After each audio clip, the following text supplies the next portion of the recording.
The silver award goes to a woman who, after surgery for an ongoing heart problem, has an extended period of ill health and a spell on job seekers allowance, has used her horses to create a business that teaches leadership, life skills, and improved self-esteem and confidence. What a brilliant story. The silver award in the Challenger category goes to Julia Alemany-Bird for Horse Human Harmony.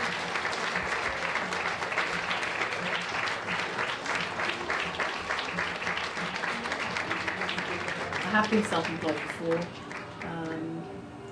through my work with horses, and had suffered with sort of health problems over quite a few years, but then my heart went very wrong, so I was very ill and not able to work for about a year. It took quite a long time to recover. So for the first time I found myself at my local job centre, which wasn't a very pleasant experience and quite depressing in many ways. And then I picked up a leaflet which said about the possibility of starting your own business, being self-employed again.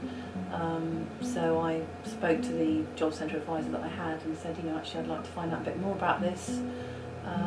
So she then put me in touch and told me what I needed to do, and that I would be able to get a mentor, like a business advisor, who could sort of follow through on initial ideas that I had and help me set up do a business plan, think about cash flow, etc. So that's how I met a lady through Ixion, who was my business mentor, which really gave me a boost actually, who came and saw me and said, yeah, so there's some good ideas there, I think you can do it, all very positive, which sort of turned things around really, and made me think that yes, it was something I could think about and pursue.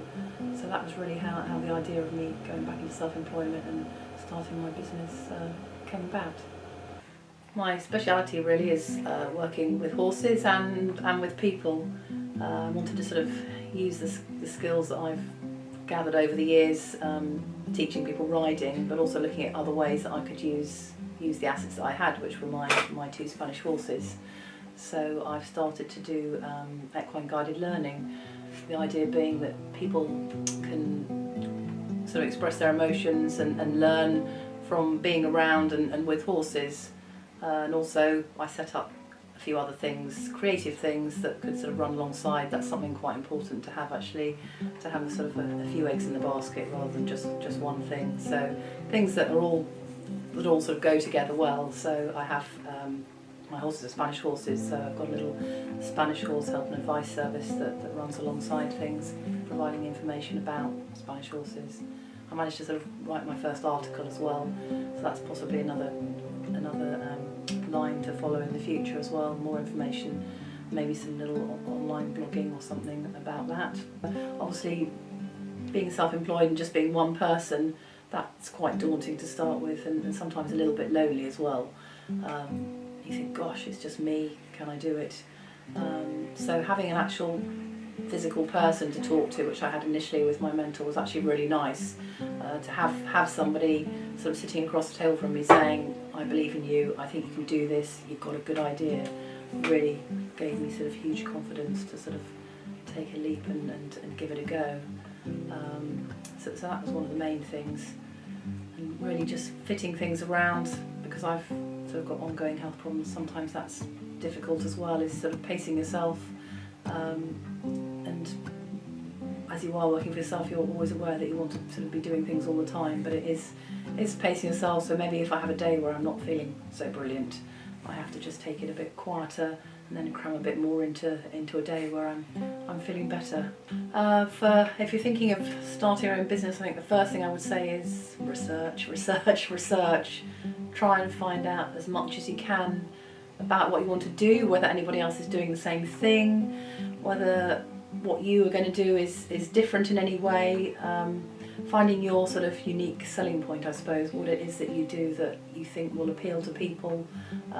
There is lots of information online, little avenues you can research, so I certainly made use of Googling and looking at things and finding out as much as I could.